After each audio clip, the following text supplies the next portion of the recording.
I'd like to welcome everyone to the conversation where we talk about everything Cowboys.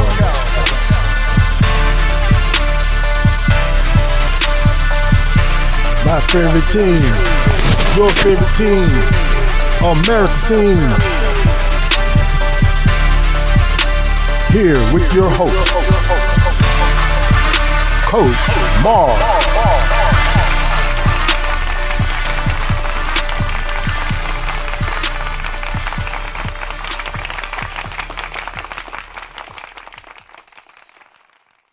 Cowboy Nation, how are you doing today, man? How is it going today? Coach Marv is back, man. Coach Marv is back. Had a lot going on in the last 3 weeks since I hadn't been with my Cowboy Nation. It's not like I have been gone to the point where I hadn't been, didn't want to talk to y'all guys, didn't want to communicate with y'all guys, man. Didn't want to. There's been a lot of things going on with my family, with me. Been a lot of things going on with my, as you can see, if y'all can see, it's a lot more clearer. That a little bit more clear picture. That, as I told you, I was going to try to do some upgrades and try to get some things together. And I had some problems with that, trying to get that equipment working.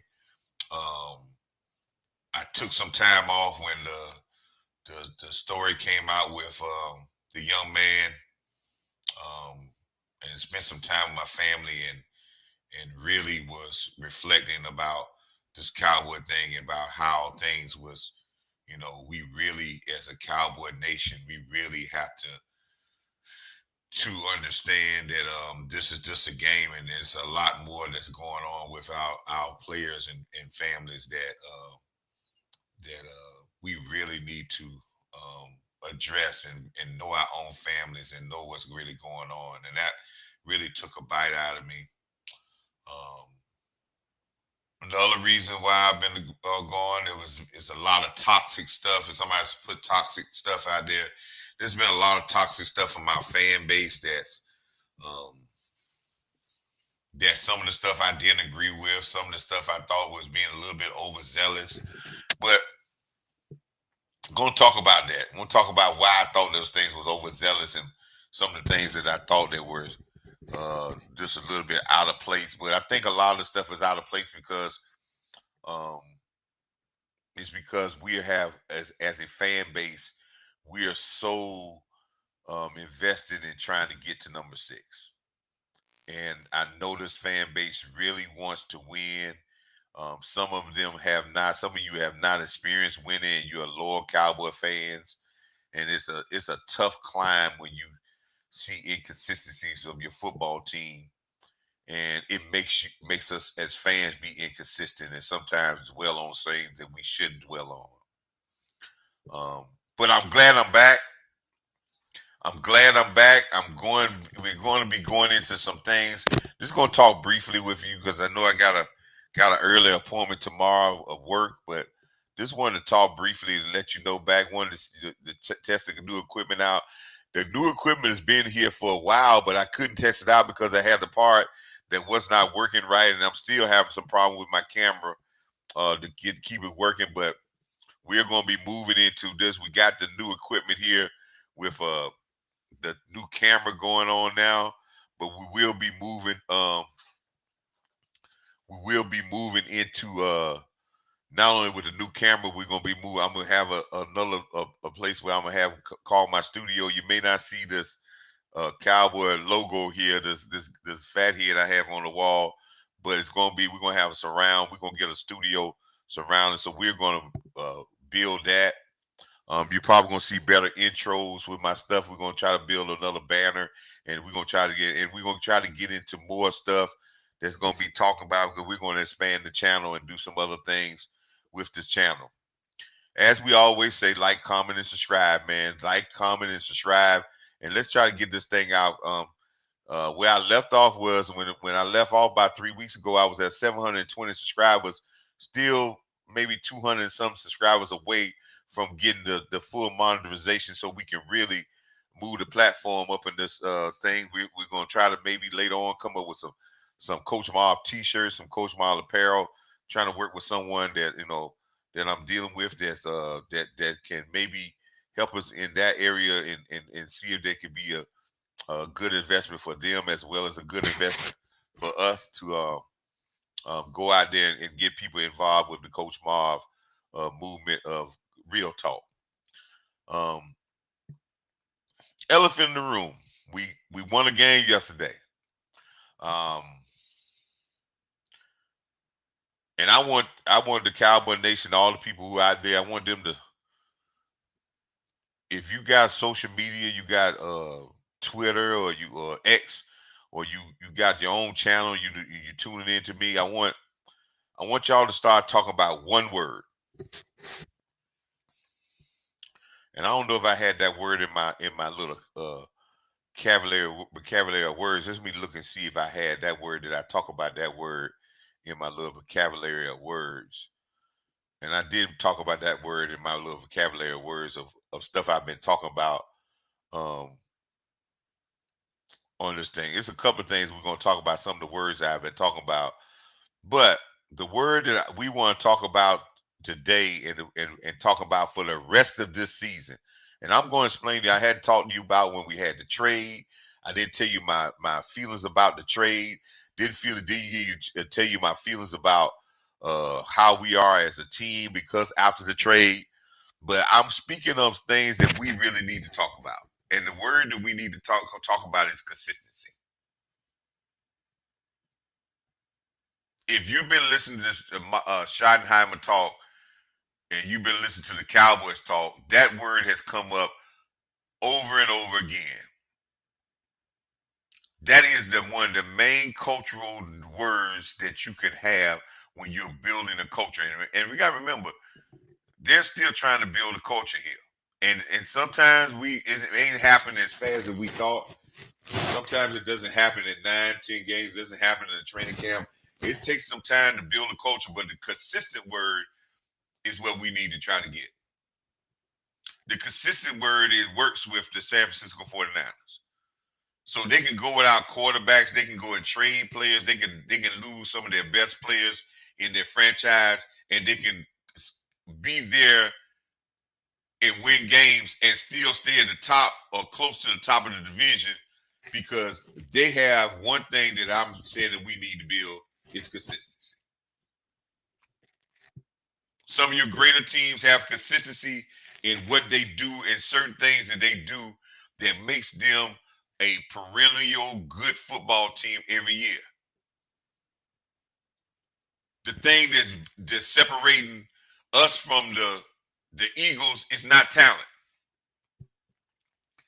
The thing that's separating us from the Eagles is we're just as talented, probably just as talented or better talented. But the thing that separates us from the Eagles is the Eagles are consistent and they know what they need to do to win games.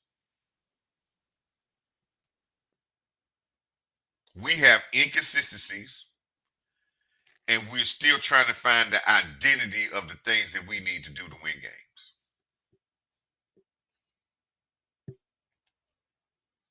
That's the difference between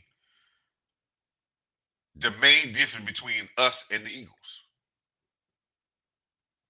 Consistency and knowing who we are to know what we need to do to win. That's why they never out of any games. That's why they can win tough games, even though we won't talk about the ref, but they can win tough games. That's why the deer can just stay maintained, even with adversity, even with people talking, even with all that crazy stuff with A.J. Brown going in. They're consistent, and they know what it takes to win, and they do whatever it takes to win a football game.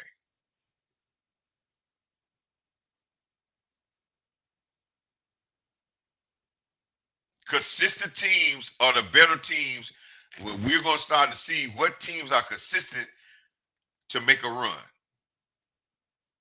Had some people talk to me and say, "Well, Coach, well, you think we can make a run for the playoffs because we got um, the trade with the with the Jets and got a great defensive tackle there."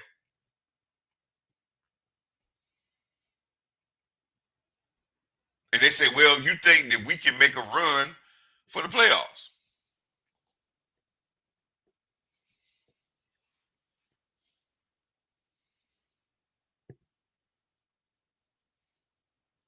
And I said, the fan in me says, yes, we can make a run. Our defense is gonna get better. We're gonna make a run for the playoffs. We're gonna put this thing together. We're gonna get there. That's the fan in me. The football coach in me says, it's gonna take a time for this to gel. People think it's gelling from yesterday. I think yesterday was just a euphoria of excitement, but can we be consistent to build upon that and get better every game? See, consistent people just don't rest on what my coach used to tell me, my high school coach used to say. Consistent people don't rest on their laurels. They don't rest on their good things. They always try to get better. And if you want to think about any problem that we had as a Cowboy nation, a Cowboy team this year, the main problem is that we have no consistency as a team. We don't do things over and over well in a consistent manner that keeps us winning football games. We're 10 games in, people, and we ain't won 2 games back to back.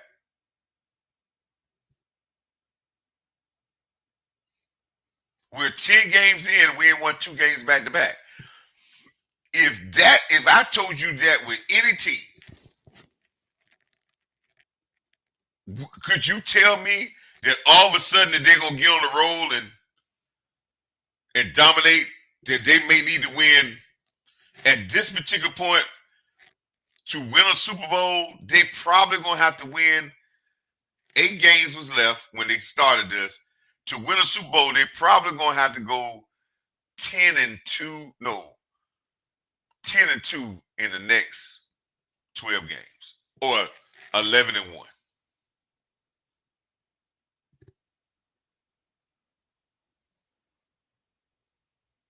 That's gonna take some consistent play. And have we showed that we had that consistency? See, the teams that we're talking about in the chat here showed those type of consistency. Before the Cowboys got good in the Jimmy Johnson era, they had to start building consistency and putting games together. That first year they had a winning streak of 3 or 4 games. Then they started to get consistency to start putting games together. But it took them to get some consistency first. Consistency and doing things on an overall basis over and over at a high level, that's a big part of culture and maturity, and that is the biggest thing that a good team has. That's their biggest characteristic. Consistency. Consistency sometimes overrides talent.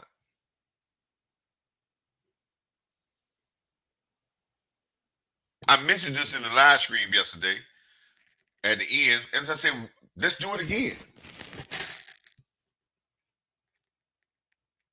What a great way to start off winning 2 games in a row.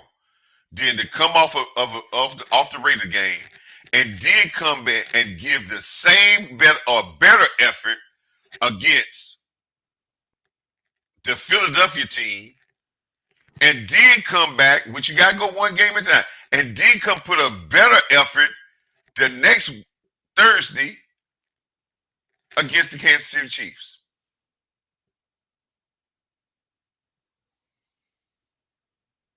Then somebody would say, well, coach, if we do those three things, do you think we can make a run? We hadn't climbed the mountain yet. If we win those three games, we still, with this one, the next two games, we still probably outside, sitting outside the playoffs. Could it be done? Yes.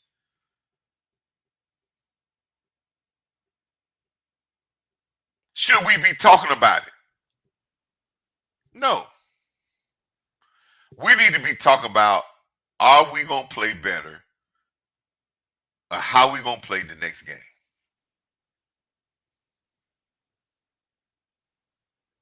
I mentioned something yesterday that I thought the trade,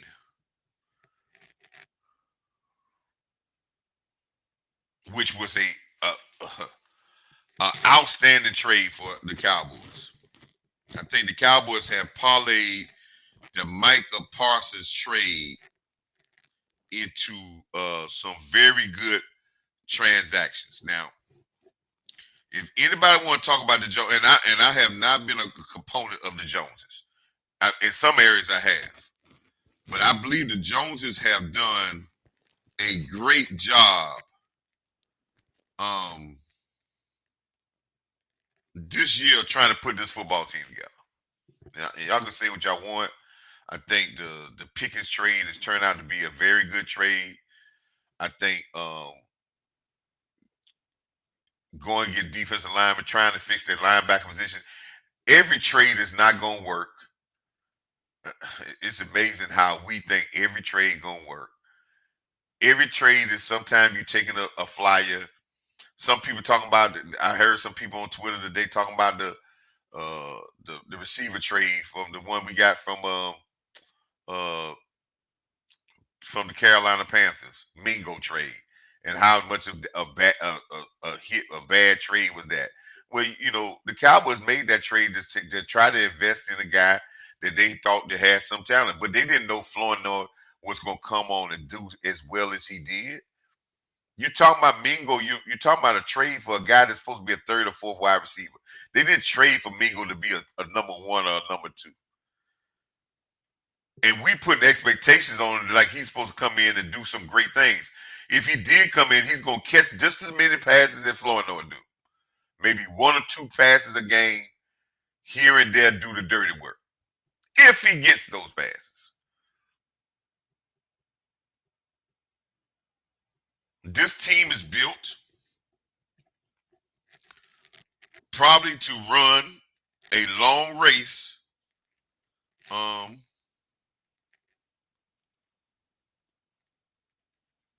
in this season. Y'all can talk people can say what they want. They can say what they, how they feel about this team. But I think this team is built to do some very good things in this season. And in next season. Quentin Williams was a great trade for the Cowboys. And I know some people, and this is where we talk about toxic. Somebody else when you say they're toxic. We get Quentin Williams, and the first article that we got people saying, and these are these people inside the building. They're talking about how we gonna keep 3 defensive tackles at $20 million. They don't talk about, and they tell you that, but they forget what they have already told you. And do y'all understand? Remember when they told you about the Clark deal and about how much money that Green Bay paid a Clark deal, and how his deal is really says $20 million, but he's very cap friendly because they paid a lot of the money. They didn't tell you about that. They refused to say that. Plus, you got a kicker on that contract where you can spread it. It's only like 2 more years, and they can spread his contract. Did they tell you that Osa just signed his contract, and next year they ain't got to do but kick the can down the road, and they can drop his salary cap hit down to peanuts? Did they tell you that? When they talk about you gonna keep the $320 million name, did they tell you that Quentin Williams' contract is in the 3rd year of 2 years left, and if they want to extend that, they can maneuver that contract where it can make it a cap friendly, where they can do something? Cowboys ain't in cap cap hell with these defensive tackles. They sitting pretty. One thing, the Cowboys were not going to make the move for Quentin Williams or Clark if it was going to put them in cap hell. They let you see the $20 million number, and I always told you that number, that the APR per year doesn't mean nothing when it comes to salary cap. They are in a very good spot football-wise. They got a couple of players for what the price of one was going to cost you. Their offensive line is young. They got a running back that they could probably give, $3 or $4 million. They ain't got to give him no crazy contract. And Pickens is not going to get $35 million because if I was smart, let him go in the open market and let somebody see. Because, like I said, if somebody going to give him $35 million, you're not going to have two receivers at $30-something million. That would be stupid. Because I think Pickens is doing very well, but I believe Dak is making Pickens look well.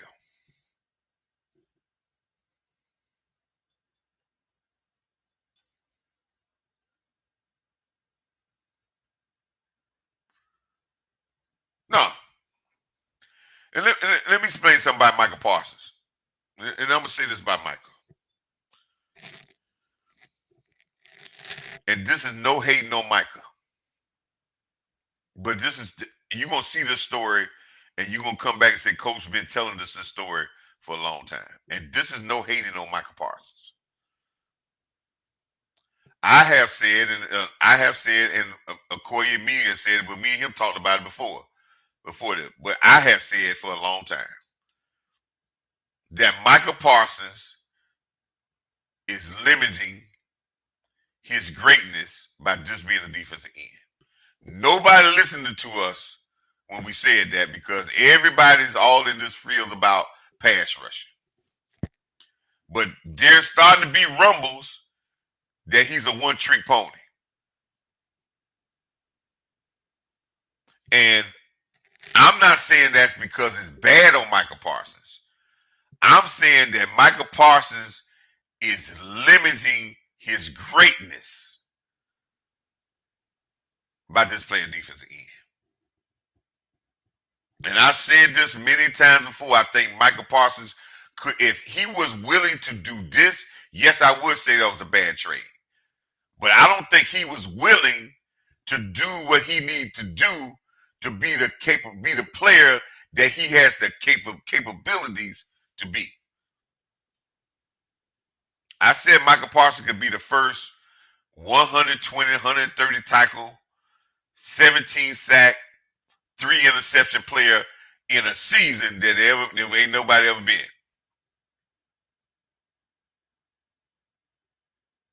But that would have to be playing full-time linebacker and part-time defensive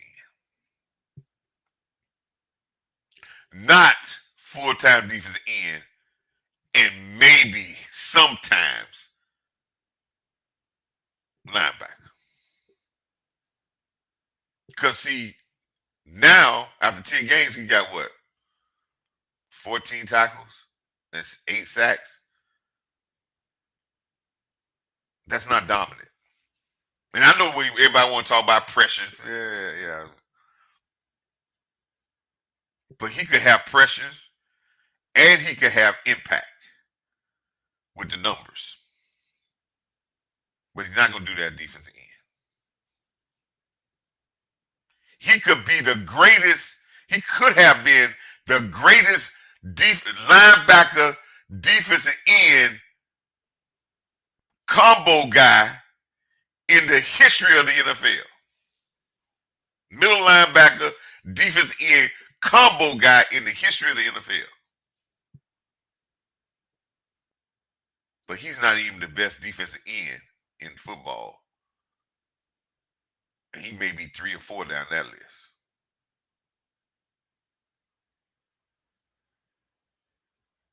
Now, some people say, well, Coach, now you hating. I'm not. Tell me if I'm not true. I don't think he's a better defensive end than Myles Garrett. I don't think he's a better defensive end than T.J. Watt. I don't think he's a better defensive end than Max Crosby.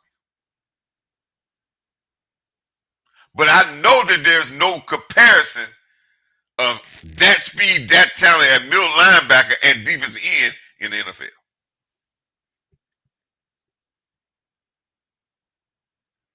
Now some people gonna say, "Well, coach, you trying to be bad or be upset or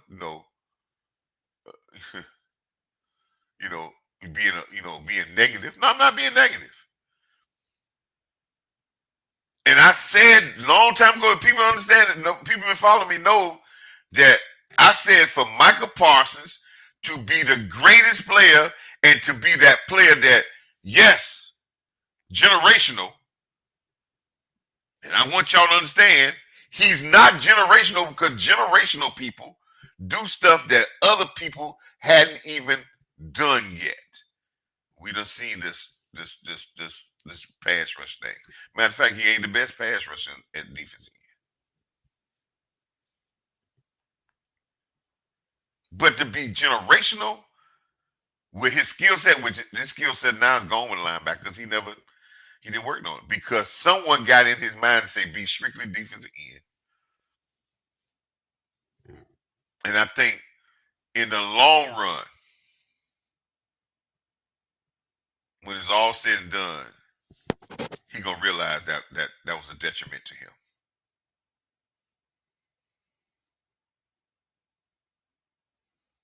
He gonna realize that was a way that took away his ability and not enhance his great ability to be that unicorn or that queen on the chessboard that would have gave offenses crazy problems and would have dominated football in a way that we ain't never seen before. But it was going to take three things. It was going to take that he had to be the best in shape football player in the world, which I thought he could do. He had to be in a defense that was going to utilize him and motivate him to do everything that I said, which I think he could have got that. And he had to have the will to just do it. And to be able to set a new precedent, to set a new bar, to set a new standard where people start, are you the next Michael Parsons? Are you that hybrid guy that can do that?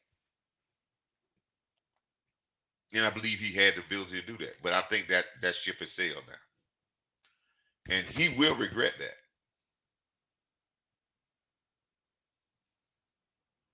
That he didn't go ahead and do that. While he was young enough for his body to carry him. So when people say that was a bad trade, I think no, you could have, yes, I don't think the Cowboys seen that he was willing to be that person. And I don't think the Cowboys did bad. I think where we got to the point, we're getting precious. I think where we're getting to the point, we just don't want to say we feel embarrassed because of the name. But it's about the production. It's about consistency, man. Quentin Williams made this defensive line with Osa, Clark. This defensive line, if it gets continuity and they work well, man, this is a great defense. And I don't think it's going to take no 28. I think you got the foundation here. Now, is all the coaches here that you need? Let's be honest. This is a staff that Schottenheimer built. That don't mean the first time you're a first-year head coach and this is your first time building a staff. That you working with a staff. That don't mean you hit on everybody. There may have to be some changes in this staff to get your team to where you want it to be. That's not no indictment on Schott.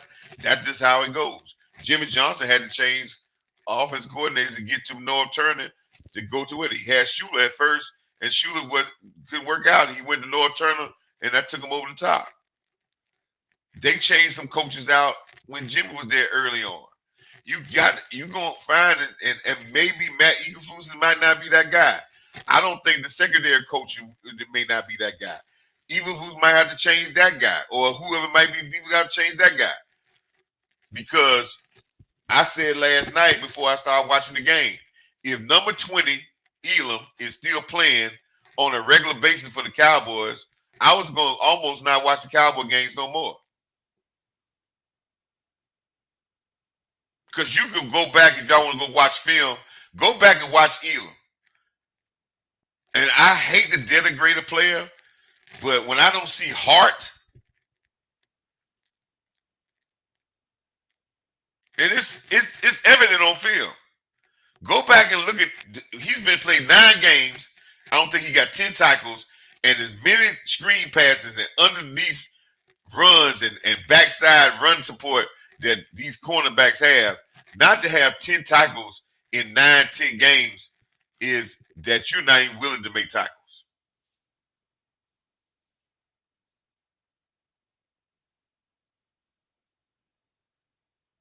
So, but not Elam not playing. I said this about Clark. Clark finally got let go. And I don't want Clark to be let go. I think the young man came in this league, and I was very excited about Clark coming from LSU. I thought Clark had great potential for coming to LSU. But when Clark found out after he came out of LSU that he had a neck injury because on a physical, and he got the neck repaired, Clark went into mode of saying, I'm playing a different way than I played at LSU. I'm playing a less physical brand of football. So I can have survival, so I can feed, because he had a family, good young kid. But once you turn that off and start playing a certain softer way, you can't turn it back on. And I said back in the preseason that if O'Shawn was healthy, I said this. If O'Shawn was healthy and we had another couple linebackers, I said this, that Clark was probably going to be the one out. But he played because they put him out there because he was vet. But I knew that because if you look at the linebacker criteria, qualities, he could be there, but he don't know how to attack.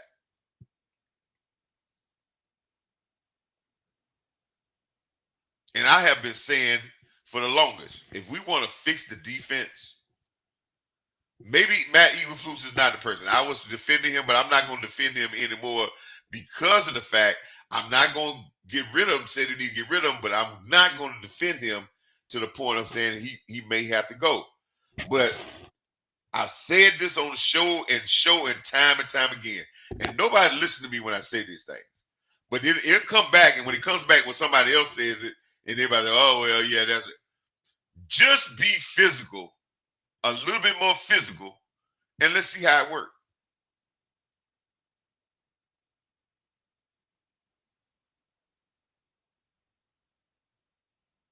John Gruden, I posted something with John Gruden said something early on in his John Gruden thing about the defense. The first thing he said, the defense, the corners don't tackle. We don't have no physicality as a defense. He's telling you what other coaches are telling you. And if I was playing against our defense, I would attack their physicality on the edges, on the outside, in their defensive backfield. Because sometimes they don't look like they got a willing to get off blocks or to make tackles. And there's yardage out there for them.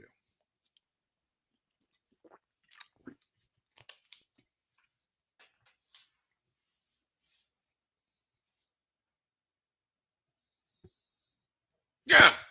Yeah. Yeah, he should be on notice. Because, and I'm going to say this, Church, and I know I'm speaking to Church because he put a comment in it, and because I said, hold up, hold up.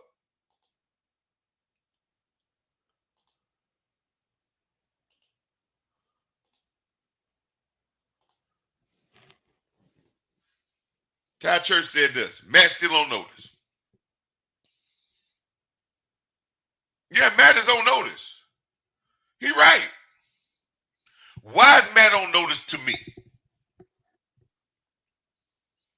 Matt ain't on notice because of no man-to-man defense, because y'all talk about that man-to-man. Listen, you guys sometimes, listen, I see teams, Seattle's got one of the best defenses in the league, and they play a majority, 85% zone. And you would never know it because they're very aggressive on the back end. Just because you play in zone don't mean you're soft. If you play it soft and you got soft players to play it, yeah, it's going to look soft. He's on notice for me, church, is because tell me a defense, and I'm asking the chat. The first criteria for any defense, a defense, is to be physical.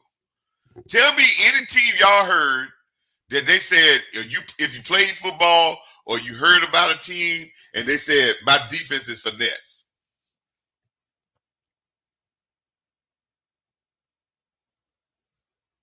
That's unheard of. So when I watch film and I watch guys turning down tackles, guys not forcing, getting off blocks, not even attacking the ball. When I watch that and you put them out there and you watch the same film and then you put their ass out there again and you put them out there again, that's an indictment on you. And yes, you on notice.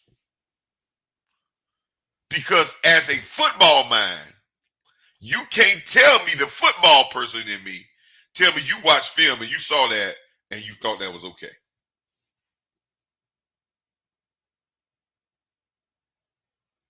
You can't tell me as a coach, Matt Eaglefoos, or defensive back coach, or the defensive coaches, or even the Schottenheimer, or the offensive coaches. You can't tell me that you watch film over and over again, and when Diggs was there too, same thing. But Elam was worse. You can't tell me you watch film when the first part of the year, Malik Cook was passing up tackles too. When you watch guys not be aggressive on the back end and you kept running them out there, and you telling me what I see that would make me almost throw up, and you watch that, if you seen it in one case and you ran them back out there again, that's on you.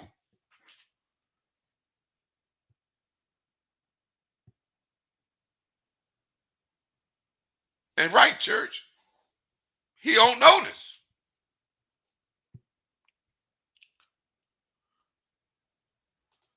Because you can't do that. You cannot do that.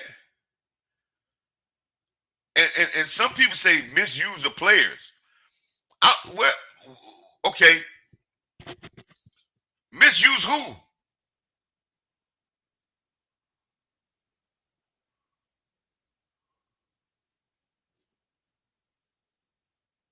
I'm going to say more than misuse players. I'm saying if your standard is for your players to be soft, then we need another defense coordinator.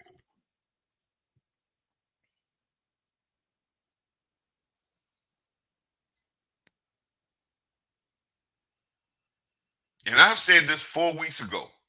Just try to be, when I went to the Green Bay game, people didn't watch it, and I went back and watched it on film.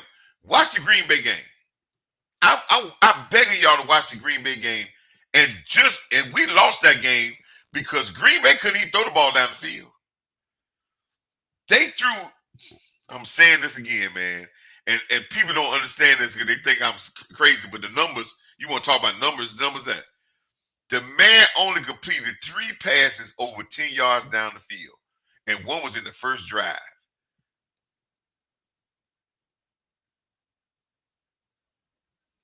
He was 28 of 31 throwing balls under 10 yards down the field. The game plan was to throw in front of us and say they weren't going to tackle.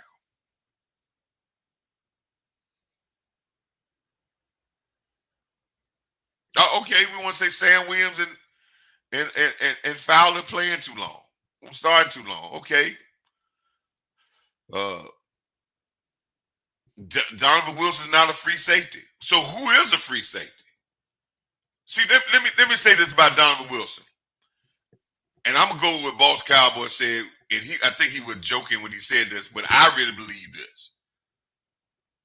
The whole safety room got to go. I would keep the young guys, the undrafted free agents, because I think I could build them. But Wilson, Malik Hooker, Wanye Thomas, I said this. I wish I could go back to the videos. I've been saying and said, man, with Wanye, he's very talented, but he could never stay healthy. I said this before he even got, because every year when we try to get him, he always something coming up.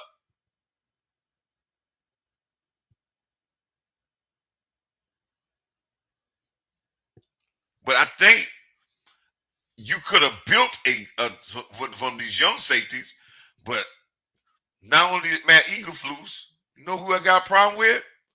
Whoever the defensive back coach back there, the coach of the safeties and the corners, they're more indicted than anybody else because they coach a soft style.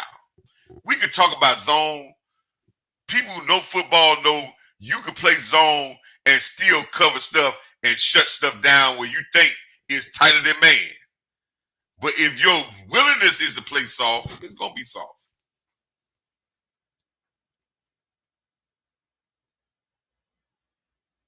And more is going to be put on this back end with the better defensive line you got now, with Clowney playing better, with the young guy playing better, with all those good defensive tackles you got, with you added some help at linebacker.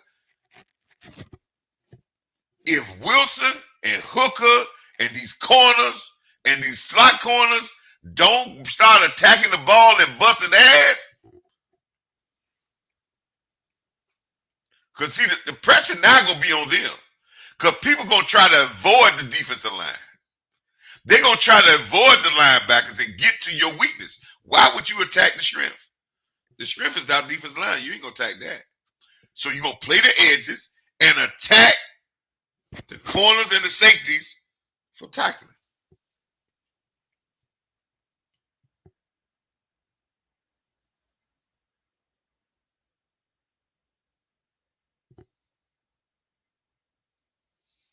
And one thing you don't have in your secondary, I heard somebody talking about pay players. There ain't no players in the secondary. And then people want to talk about Diggs. Listen, I love Diggs. I think Diggs is a good guy. But listen, this relationship was headed for divorce from the start with. Diggs knew that they wasn't going to see had him extension. They didn't kick the can down the road. Remember I told you about they can kick Osa contract down the road, any contract. They did not kick his can down the road this year. So he is already he's on the out of his contract. They got a way they can get out of his contract with minimal salary cap hit. Diggs is worried about his future more than he's worried about the Cowboys. And I understand that. Diggs looking for his next contract with his next player, next team. This marriage has already run its course. So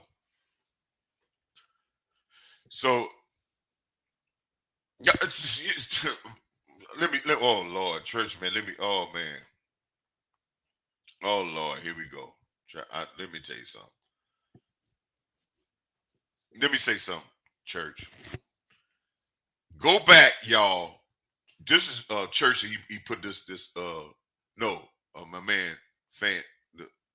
He put this great quote up here. Cowboys fan, right? Great thing up here. Honestly, your safeties are the reason you've been so bad in the run game defense and pass defense.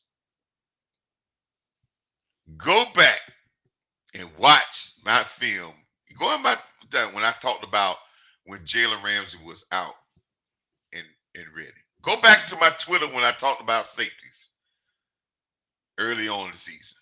I have been saying this since day one. Nobody wanted to hear me. If you wanted to make this team great, this defense pop, give me some dominating safeties. And I guarantee you, we'll pop.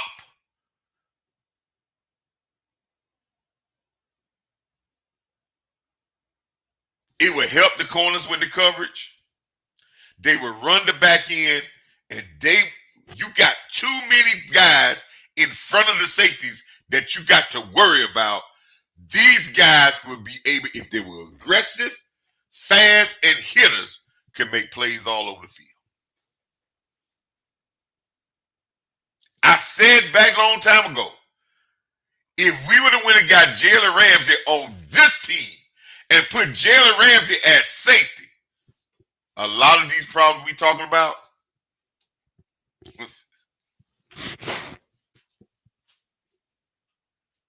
he would have a field day.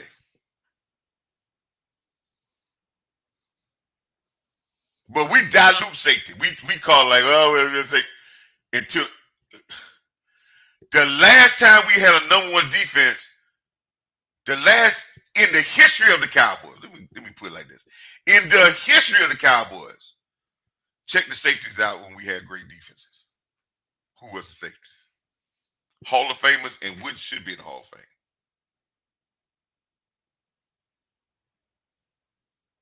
Tell me great defenses that don't have great safety play that year. I'll wait.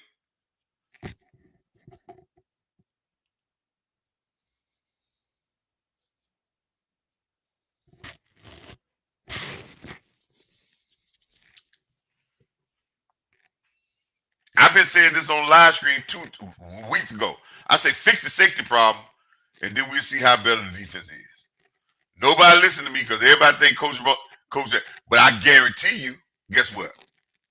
I bet you every bound of money that I got. I bet you everything I got that the next defensive coordinator to come here, if it ain't Matt Eberflus, or if Matt Eberflus is here next year, I bet you that'd be the first thing they got dog address. I bet you here in the offseason.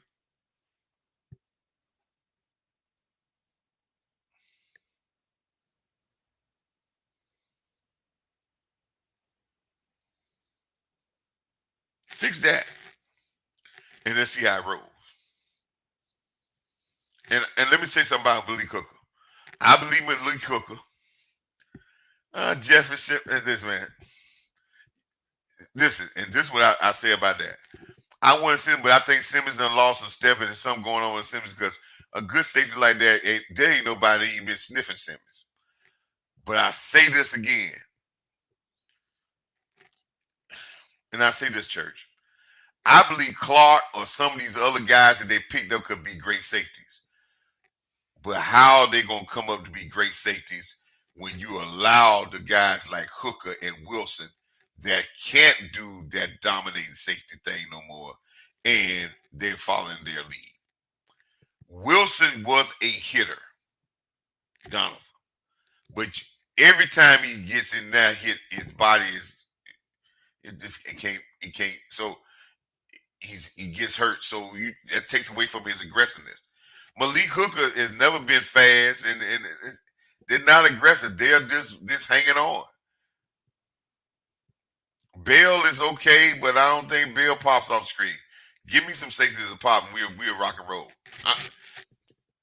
Watch, it's gonna come out. Somebody gonna say it, and ain't nobody gonna remember Coach Marv been preaching this since training camp, since Jada Ramsey came out. I did a whole show about how a great safety can help a defense get to another level. I.e., Charles Woodson came from the Raiders, went to safety, and moved that defense into a number one defense where they won Super Bowls. I'm just saying. And Jalen Ramsey could have, and I knew Jalen Ramsey wanted to change his to playing safety. This man, listen. Talked about that for a long time. Nobody listened to me on that. Everybody thought I was talking crazy. Wasn't talking crazy on that. But consistency, folks. I'm gonna come back with some shows, man. I just, man, appreciate my people coming in. Clark got a broken rib. Whoo, Lord. Malik Hooker, man. Clark got a broken rib. Yeah, I don't know. Yeah. Ed Reed, great safety, man. He's gonna come back with great safeties, man. Listen, that Ed Reed came in and started starting for the Baltimore Ravens. They were popping, but when Ed Reed started getting dominated, they went popping again. They went back to another Super Bowl. Hey, man, it's nothing like having a good, smart, aggressive safety core. That's what's trying to hold Baltimore in place now. They done got their defense back, but those safeties are really running their defense. Man, one of their safeties, they talking about him being defensive player of the year. Doc, they can be hybrid guys, man. They can cover, they can get back and they can make plays in the passing game. They can blitz, they can make plays in the running game.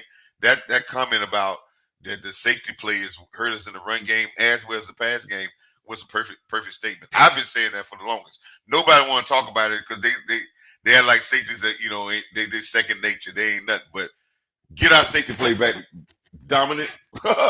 Watch how the defense pop because they're going to make the job. Listen, they're going to make it better for the linebackers. They're going to clean up stuff. They're going to make everything.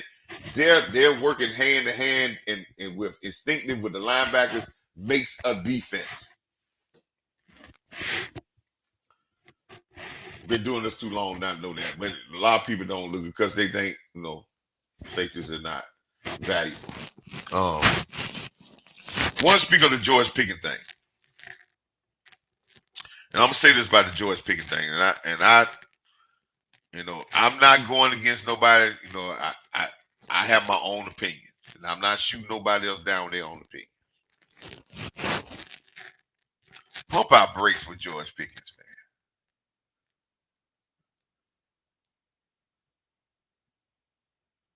man. Let's just say the guy's having some good games.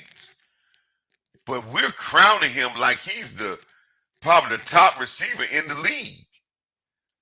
And I'm gonna say this consistency. Yeah, you always say, well, coach, you done had 5 or 6 good games. But consistent, he has to put in the work for a whole season to earn that right. He not earned the right to get $35 million to Justin Jefferson and to CeeDee Lamb and all those type of winners when they done put in years. When people start game planning against them and they still put up numbers.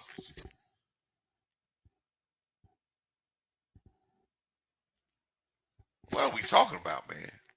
And the second thing is to go along with that. If you don't even believe what I just said there, why are we pitting about who's the number one? Why are we talking about where the offense going through? This is the type of stuff that if it filters into our teams, don't you know that causes problems? Whatever the offense go through that day, let's just be productive. Because that's what all the other great teams do.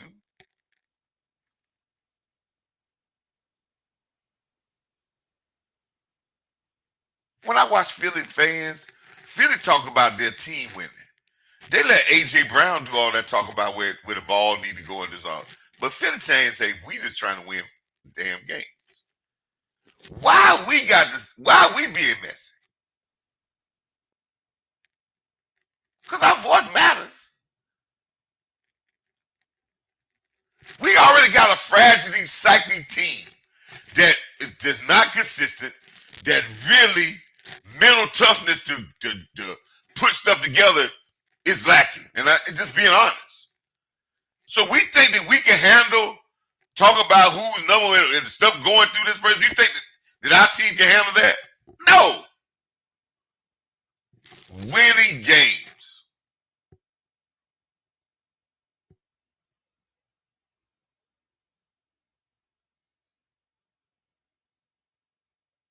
So Kenny Carr got a broken rib. Okay. This is what they got. This is what they put. This is why they go. This is why they have. Listen, those things gonna happen, people. That's why they signed. That's why they got the other guy. I think the guy that from the USFL is gonna be very good. Listen, man, injuries is gonna happen. That's why I'm saying when you put yourself in a hole like this, and then you're bringing people in for this starting like the Quentin Williams and the linebackers, you trying to make moving parts, and you're in a hole. The coach in me said that's gonna be hard to dig out of. But how we dig out of that hole and how we play for these next 7, 8 games is going to build for next year. Because let me tell you something. Let me tell you something. Okay, not Kenny, but Elijah. Okay. But let me tell you something. I said back on another show that where we at in this team, where I said the Joneses were really messed up as, because this should have been Schottenheimer's second year, and a lot of this should have been already out the way. Yeah.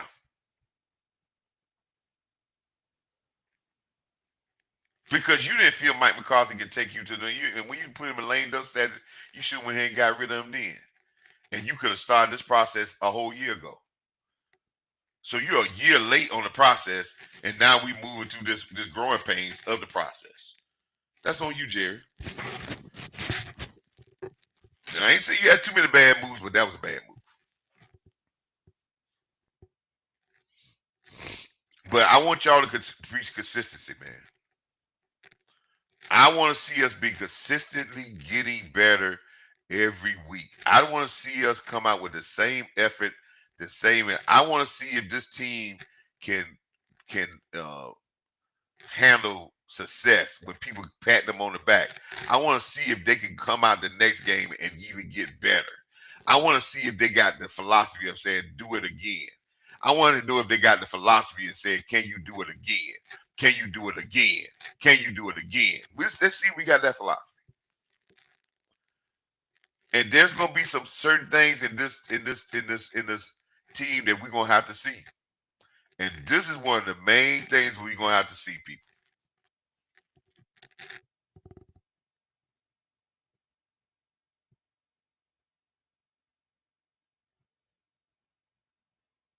To get where we're going, either this year or next year, it's going to take sacrifice. And we got to get to the point as media, as Cowboy fans, that we worry about winning and we don't be the messy ones starting the mess. Sacrifice.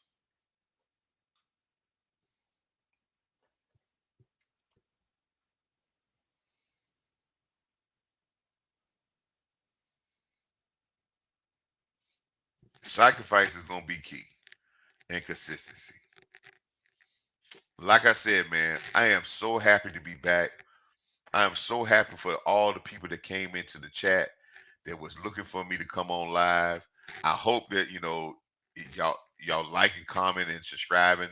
Hey man, if you want to put in a super chat, I don't know if I've seen any super chats in here, but if you send a super chat, I would definitely read it and respond to it. I don't know if I can get this to come up on my on my on my on my on this channel, the super chats on the Riverside channel I have here. But you can also donate to the channel in some other way, man. I would greatly appreciate it. But sharing this information and telling people that Coach Marv is back is great enough for me. We're gonna get to that point. I hope y'all like the new visual aid that y'all got with me, because it seems like when I'm looking at it, it looks like I'm much clearer. Um, I ain't I'm an old guy getting old guy, so it ain't like, but I guess now you're gonna see all my gray and all my blemishes because I got a better camera. But that's all right though. Hey man, it is what it is. Man, let's see it. Hang in there with me, man. We're gonna have some new things coming. Some new things coming. I'm gonna get back to consistency of giving you content. I tell you about the Cowboys being consistent, but when you lose consistency, people lose faith in you or they start jumping all around. I'm gonna be consistent by giving you content. Tyrone Church, I hope you still out there, man. I need to get with you, man. Send me a number in your inbox, man, so I can call you, man, so we can maybe do some work together, man. But consistency is where we want to be, man. Keep pushing and let's be consistent as Cowboy fans. Again, I like to say like, comment, and subscribe, but I really want to say thank you. I want to say thank you for hanging in there with me. And I want to say thank you for being Cowboy fans. And I want to say thank you to the haters and the people who are not. But I want to just to say we're going to get there, But let's be patient enough to say we're gonna be consistent and to keep pushing. All right, consistent, and we're gonna keep on pushing. All my people that came in this chat, man, thank you so much. Thank you for the yet ladies and the man. And some of the people that usually come in here with me all the time. I didn't see them, but they may have missed me because they like, oh man, Coach Marv probably done gone and he done kicked the channel to the curb. Nope, I hadn't. Pushed on a lot of stuff with on a lot of different things, but I would definitely have a better sketch when I come back. Probably tomorrow or probably sometime this weekend. I got a very busy weekend, but I maybe come back on tomorrow because I'm trying to prepare something. But hey, might come on tomorrow and do a little live show with the back. Who's playing tomorrow? Anybody can put in the chat who's playing tomorrow. Who's playing tomorrow? Anybody know who's playing football tomorrow? Thursday night football.